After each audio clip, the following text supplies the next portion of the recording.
السلام علیکم۔ ایک صاحب عبد الوحید کہتے ہیں کہ میرے کاروباری دوست جنہوں نے کئی ملکوں کا سفر کیا ہوا ہے، بہت اللہ والے اور دیندار ہیں۔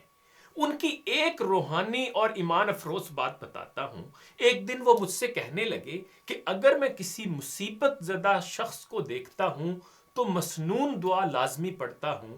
اللہ کے نبی صلی اللہ علیہ وآلہ وسلم نے ارشاد فرمایا، جو شخص کسی مصیبت زدہ شخص کو دیکھ کر یہ دعا پڑھتا ہے تو اسے وہ مصیبت اور بیماری نہیں پہنچتی، خواہ وہ کوئی بھی ہو۔ یہ ترمذی کی حدیث ہے اور دعا کے الفاظ یہ ہیں: الحمدللہ الذی عافانی مما ابتلاک بہ وفضلنی علی کثیر ممن خلق تفضیلا۔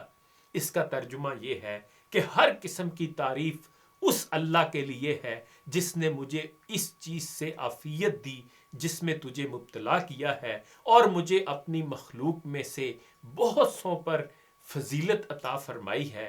وہ صاحب مزید کہتے ہیں کہ میرا طرز عمل اس معاملے میں تھوڑا سا مختلف بھی ہے۔ میں معذور یا مصیبت زدہ کو دیکھ کر تو یہ دعا پڑھتا ہی ہوں، مگر ایسے خوشحال، مالدار، تندرست و توانا جسے اللہ تعالیٰ نے تمام نعمتوں، بیوی بچوں اور گھر بار سے بھی نوازا ہو مگر اسے احساس سے محروم کر دیا ہو، اسے دوسروں کا احساس رکھنے والا دل نہ دیا ہو، ایسے شخص کو بھی میں معذور اور مصیبت زدہ ہی شمار کرتا ہوں، اور اسے دیکھ کر بھی میں یہی دعا پڑھتا ہوں اور اللہ تعالیٰ کا شکر ادا کرتا ہوں کہ اس نے مجھے ایسا نہیں بنایا، یعنی مجھے احساس رکھنے والے دل سے محروم نہیں کیا۔ پھر وہ کہتے ہیں کہ میرے نزدیک یہ سب سے بڑی معذوری اور محرومی ہے۔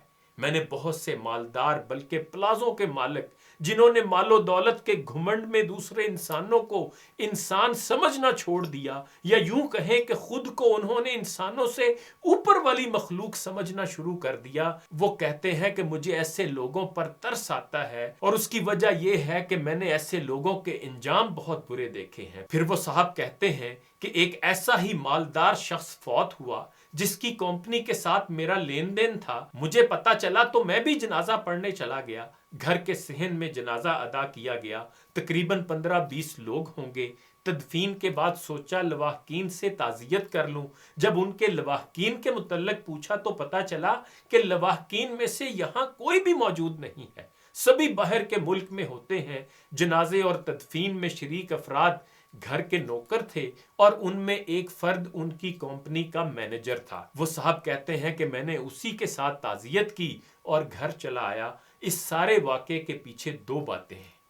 جو لوگ ساری زندگی دوسروں کا احساس نہیں کرتے، اپنی زندگی اور مال میں دوسروں کو شریک نہیں کرتے، دوسروں کو انسان نہیں سمجھتے، پھر ان کے آخری وقت میں ان کے لیے دعا کرنے والا کوئی نہیں ہوتا، حتیٰ کہ اپنی اولاد تک کو بھی جنازے میں شرکت کی توفیق نہیں ہوتی۔ وہ صاحب کہتے ہیں اس لیے میں ہمیشہ ایسے افراد کو دیکھ کر یہ دعا پڑھتا ہوں: الحمدللہ الذی عافانی مما ابتلاک بہ وفضلنی علی کثیر ممن خلق تفضیلا۔ خدا سے دعا کرتے رہا کریں کہ خدا ہمیں احساس رکھنے والا دل عطا فرمائے۔ پاکستان میں مثبت فکر و عمل کے فروغ کے لیے آئیے آپ بھی پازیٹو پاکستان کے ممبر بنیں۔ انہی گزارشات کے ساتھ اجازت چاہوں گا۔ اپنا خیال رکھیے گا۔ اللہ حافظ۔